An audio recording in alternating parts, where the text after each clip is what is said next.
ìyáálé Lizzy Anjorin ti jáde tán fún ọ. Ó ti jẹ́wọ́ wípé òun kò kí ń ṣọmọ lọlé lọ mẹ́sì wá. Ẹ̀yin náà kúkú mọ̀ pé téèyàn bá súnyàn kò giri, ẹni náà máa yíjú padà séyàn ní o. Ẹ gbọ́ ohun tó sọ. Kéèyàn gbọ́ ọkọyàn kó dẹ̀ nípa àfikún mi ò rí irú ẹ̀rí láyé mi. Àti ilẹ̀ ló ti ń fìyà ló ti ń wíkẹ́ẹ̀dì ló ti ń fìyà jẹ mí kó tó di pé mo Ọlọ́run fi mí hàn Ọlọ́run wá ń jà fún mi láti ilẹ̀ tó ti mú ọkọ kéèyàn fẹ́ ọkọ èèyàn òkè máa lọ èèyàn èní ìkọlà ẹ̀ṣẹ̀ ríyàn tó ń fẹ́ ọkọ tó ń téèyàn fẹ́ ọkọ àwọn náà bá ń wájú náà àwọn ìyá wa náà dẹ̀ fẹ́ àwọn ìyá wa náà dẹ̀ ń ṣe alákọ̀ọ́kọ́ ilé olórogún láti wá mi ò rí ibi téèyàn wá sí wá ń fìyà ó tún wá ń fìyà dé ṣe rí níbi ibi tó ní kàdé ẹ mọ ó fi ọkọ yàn ó tún wá ń fìyà jẹ nìyẹn kó tó di pé mo bọ́ síta Ọlọ́run àwọlá wípé Lizzy Anjorin Ọlọ́run àwọlá wípé ìkànnì ẹ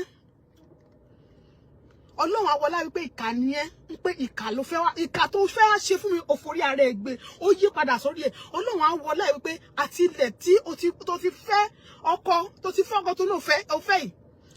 ló ti níkà ló ti ń wíkẹ́ẹ̀dì mi bọ̀ kó tó di pé bọ́ síta tí mo sọ síta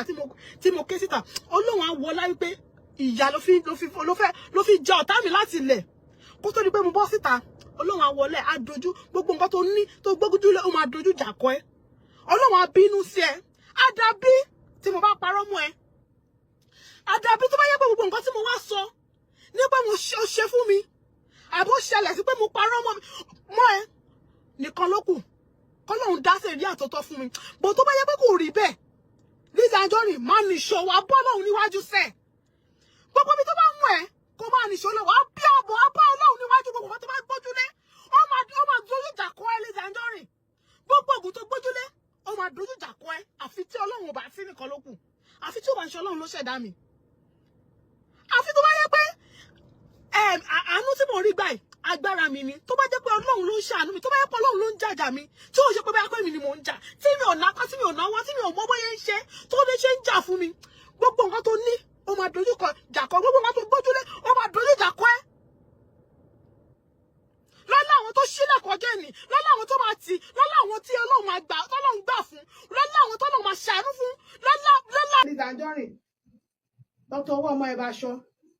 lọ́tọ̀ ọwọ́ ọmọ ẹ̀ bá aṣọ yé dárúkọ àwọn ọmọ mi yé ṣépè fáwọn ọmọ mi lọ́tọ̀ ọwọ́ ẹ̀ bá aṣọ I'm not joking o mo ń sọ bí mo ń ṣeré yé ṣépè fún wọn mi ní sọ́jú yẹn lọ mi ní sọ́jú yẹn lọ aláìtàlá mi ní sọ wo inú èmi àti ẹ tá lọ gà ó rí pé yálà já ẹni mo jẹ wọ́n wá ń pariwo ni ariwo ló máa ń pa Kí lẹ rí sóhun tárábìnrin yìí sọ nínú fọ́nrán yìí?